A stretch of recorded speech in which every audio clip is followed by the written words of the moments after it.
Hi everybody, Mark Kirby again. I want to kind of take a moment for a little introduction here into Excel. A lot of you have already worked with it extensively, some of you not so much. So I just want to take a moment and go through it. This obviously is for the Accounting 6 spreadsheets for accounting. And in this class you can work with either Excel 2003, 2007, 2010. They all work. I just got the new version of 2013 the other day. Haven't really gotten to play with it yet, so let's just stick with one I'm familiar with. This is 2007. So Excel 2007 is different from the previous ones for those of you who haven't made the leap to it yet. It goes to a different set of toolbars at the top. You've got the tabs at the top also. There's a home tab, there's the insert tab, page layout, formulas, data,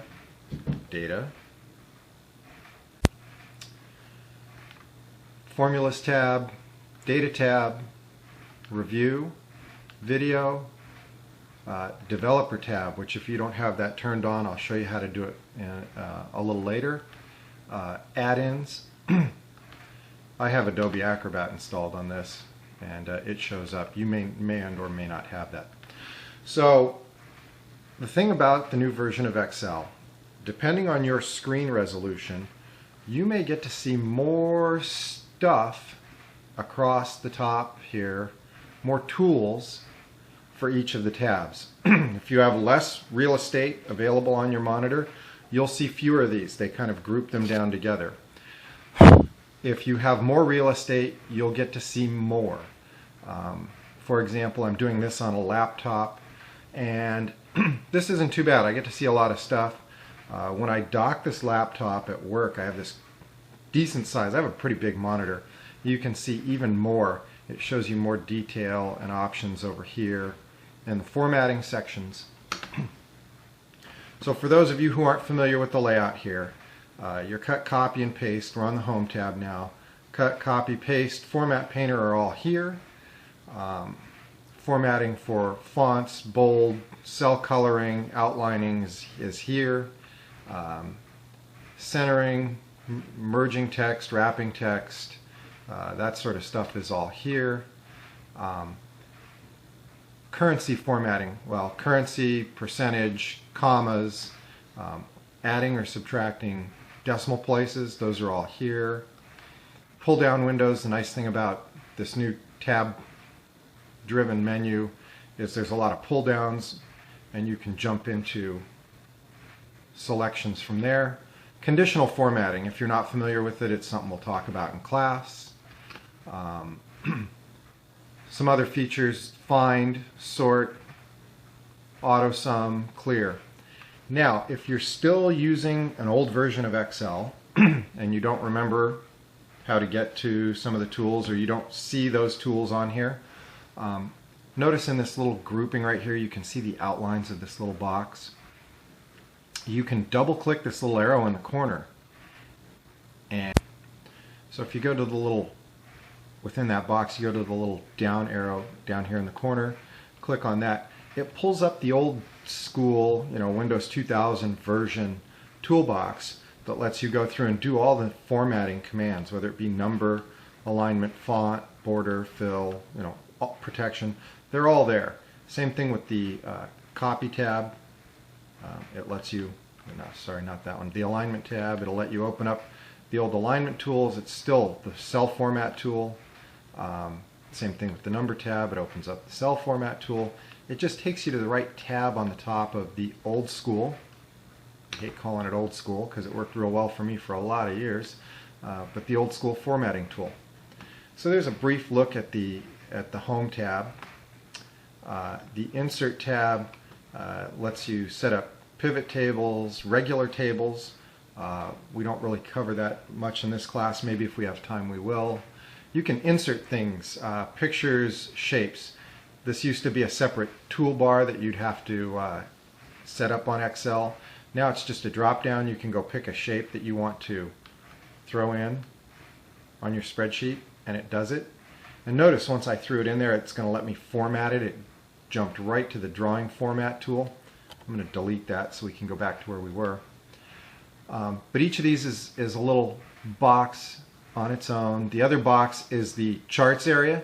Charts are very powerful tools. You can pick what type of charts you want real quick from the drop down. Again, that same little box shows up down in the bottom, and you get the old style from the previous Windows 2000 version, or the Excel 2000 version. Chart tool. You can set up hyperlinks, and we'll talk about that later in the course. You can put in text box, word art, things of that nature. All those are on the Insert tab, things that you want to insert into your spreadsheet. Page layout.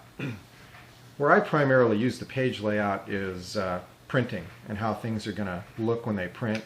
You can move the margins, orientation, page size, set print area. So if you only want to print part of the spreadsheet, this is where you go.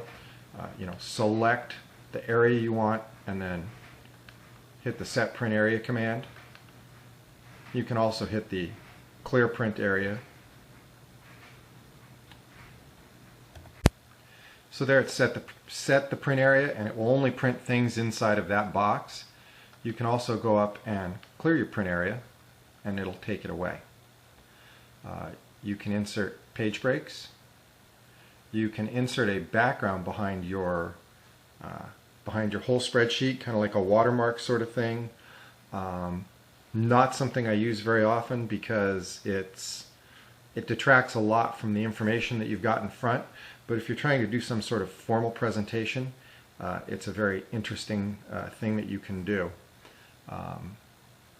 Yeah, Excel has gotten so good now with font formatting, colors, lines, backgrounds, things like that, that you can almost do professional Word production level documents, just like you were doing them in Word, but you're doing it with Excel, and you can use the cells and move the column widths around and do things like that and come up with a very professional looking report. You can also set print titles here. And then there's the print titles. If you click on that, you can set things to print at the top of a page or down the left-hand column of a page.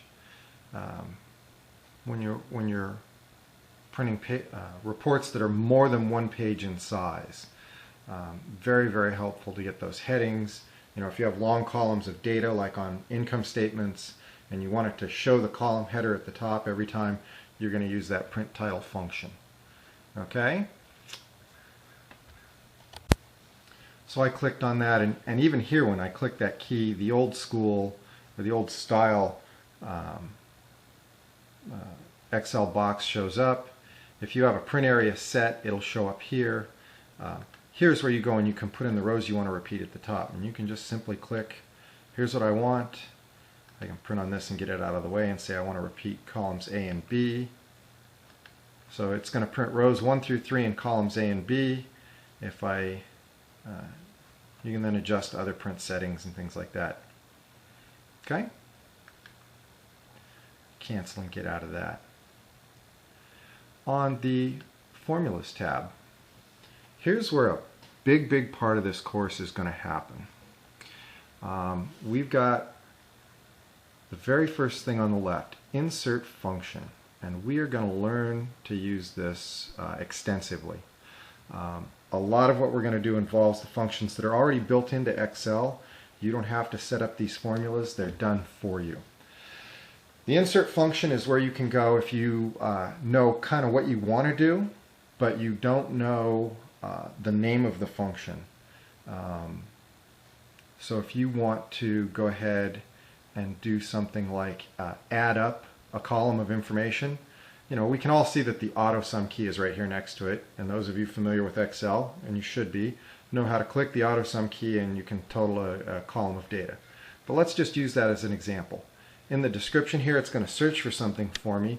I want to add up a column. Type in sum, hit go. It's going to search for things that sound like sum or do that type of thing. There's the sum function, the one that we're used to. There's a sum if, and there's some other sum functions that we can use, and you can go through and select any of these. Let's make it simple. If we're going to select the sum function, click on it, and it'll just ask us, what do we want to sum? Number 1, number 2, number 3, or we can come in here and we can pick a whole column, and notice up here in B4, it's plugging in this formula for us of what the range is it's going to sum. And they're all zeros right now. All those rows are empty in that column, so it's going to give us all 0. Tells us an example of the outcome. So the answer it's going to give us right now is 0. And if I hit OK, I get 0. I expected to. But if I start changing things over here, 1, 2, 3, 4, 5, 6, notice it's adding all those up for me. So this is the formula. You could have gotten it by clicking the AutoSum function.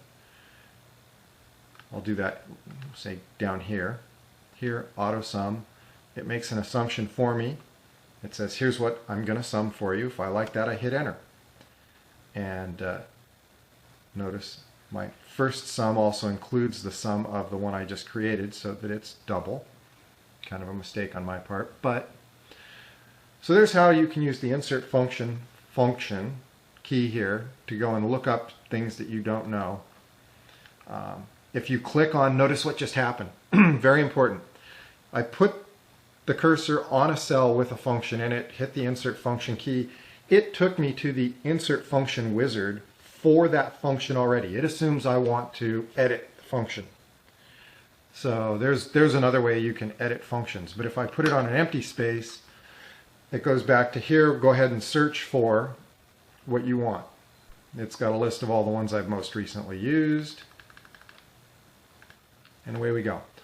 Another way to look up functions, there's this whole section here. The recently used ones, financial functions, logical functions, text, date and time, lookup and reference, math and trig, and others, statistical engineering, cube, information. So if I click on, say, the logical, it pops up with a list of all the logical functions that we may want to use. And we'll use a lot of if in this class. If something happens, do this. If something else, do that. And if item A is true and item B is true, do something. Is something false? Is something true? Is something not? I don't use that one too much. If you go to financial, there's a whole bunch of things you can look at in here. We will use some of them. Others are for things that are more engineering driven than what we'll do. There are text functions, date and time. Yes, Excel will put the date in here for you. If I put in now in this cell and I hit enter, it's going to pop in the date today. So here's the giveaway as to what date I ran this video. So by hitting that, it inserted today's date, and you can see today happens to be May 4th. There's formatting things going on here. It even tells you what time it is. And we can play with the formatting on that and do all kinds of things now that it's there. There are other date and time functions. We will use some of them in this class. There are lots of lookup functions. We can choose things, pick columns. H lookups and V lookups we're going to use a lot of in this class. You can transpose things in Excel. We'll talk about that later on also. Math and trig functions, absolute value, cosine tangent, things like that. Rounding, we'll use the rounding in this class. You can round up, you can round down, you can do square roots, all kinds of fun stuff. And statistical functions, you can do averages, average deviation, count. Oh, we'll use that one a lot. You can count things in this class. Normally, you're going to go over and you go 1, 2, 3, 4, 5, 6, 7, 8, 9. We have 9 numbers, okay. And then you do some math based on that. you can have Excel count it for you so that if your list gets longer, it automatically divides by the right number, multiplies by the right number, does all kinds of stuff. Okay? Name Manager. This is a very powerful tool in Excel. We will talk about it, but we can identify places in our spreadsheet and use them as a name, and then use the name in a formula instead of the cell reference. Instead of saying C4 or B14, here's where B and 14 cross, we could name that today's date with the Name Manager and use today's date in a formula. Oh, and by the way, yes, you absolutely can use time values in formulas in Excel. Excel will add and subtract dates and times from each other just like any other number. Very, very, very powerful tool. Okay? I'd ask if there were questions, but you're not here, so I'm just going to keep going. Okay, so the next tab is the Data tab, and up here you can import data from other Microsoft products. You can manage those connections. The one we're primarily going to be using here is the sort function. If we have lots of data, we can sort things out, we can filter it. You can convert text to columns, so if you've got columns, you can turn them into numbers, or you could split columns apart. Data validation, which we'll talk about. What if analysis we can do. Grouping and ungrouping. You can take multiple columns of stuff and you can group them together and make them disappear and reappear, and then turn that off. We'll talk about that briefly in the course. Review. Review is another good one. This is where you can do your spell checking, things like that. You can add comments to a cell. Protect the worksheet. We're going to focus on this one. It'll become a very important part of what we're looking at. The goal in this class is to build a spreadsheet that is a template.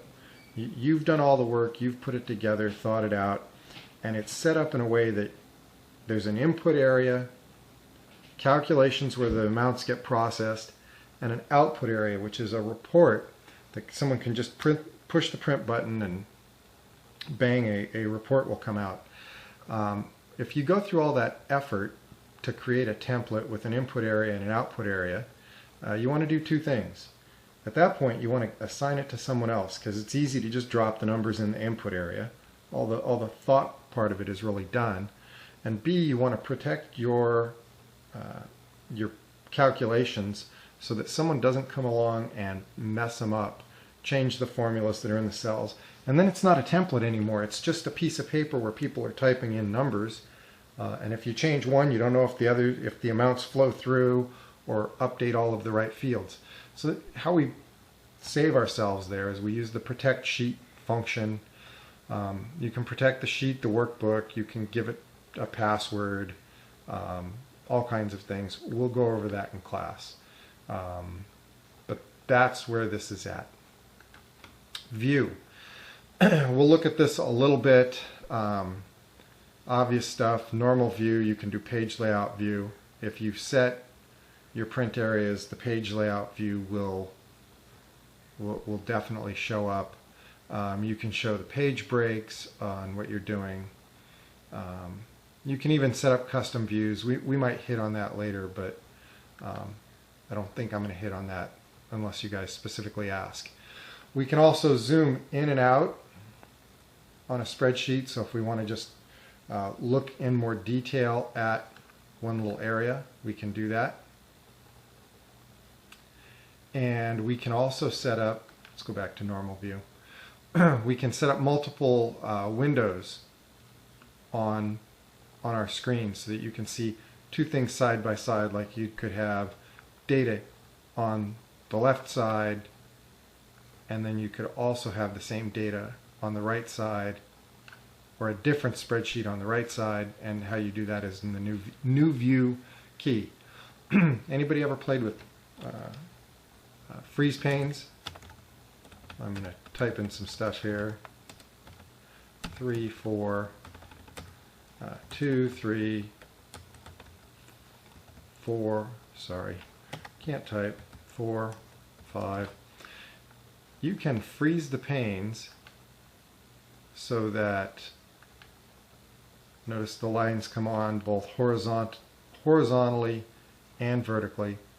And by freezing the panes, if I scroll down, notice I can see more things come up down at the bottom of the screen. Down here, I'm on line 42, 43 now, 44, 45, 46, 47.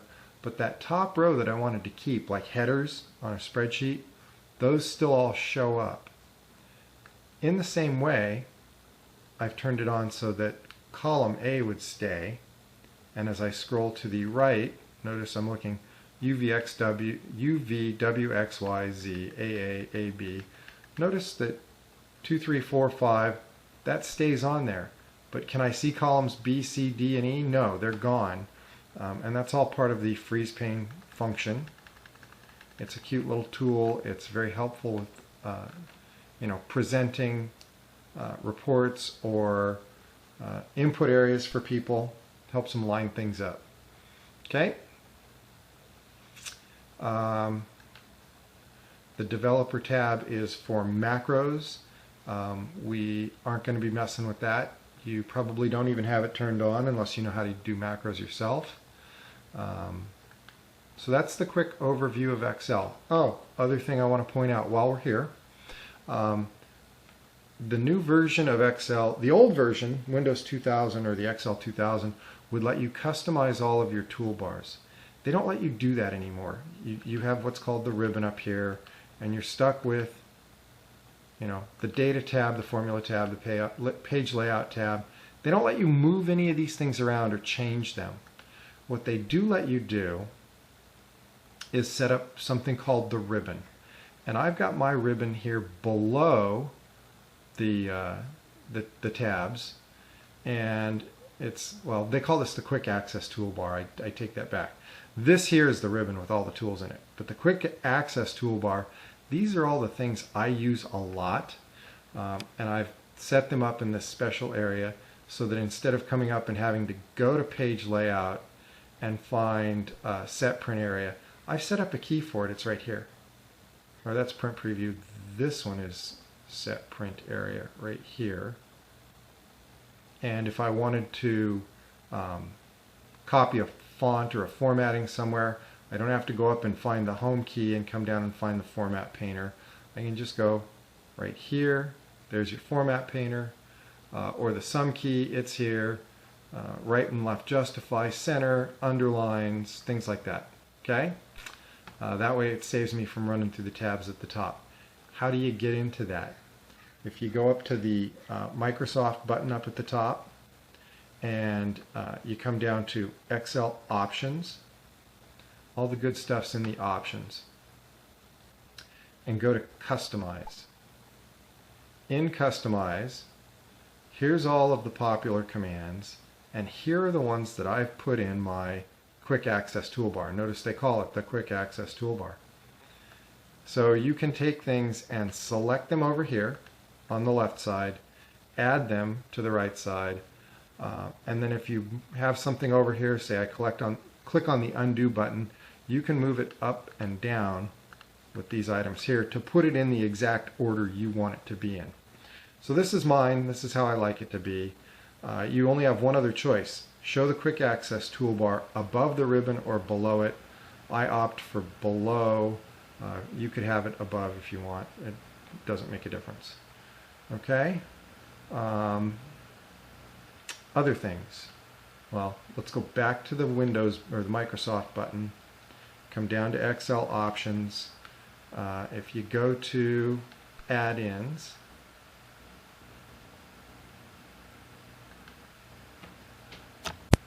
you go to add-ins, this screen pops up. Here's all the add-ins you have in your system or you could add. Ignore this top part. Come to the bottom, find the Excel add-ins like I've got here on the manage part, and click go. And down here is where you can turn on the analysis tool pack. The solver is the one I want you to turn on for this class. We'll end up using it a little later on, but that's how you find solver. and that pops up under the Developer tab later. Okay, so go through these steps, find the solver add-in, make sure it's clicked, and go ahead and turn that on. Again, it's the Windows button, Excel options, add-ins, Excel add-ins, go, turn solver on. Okay? Good. If you have any questions, we'll tackle them in class, and I look forward to seeing you in class. Thanks.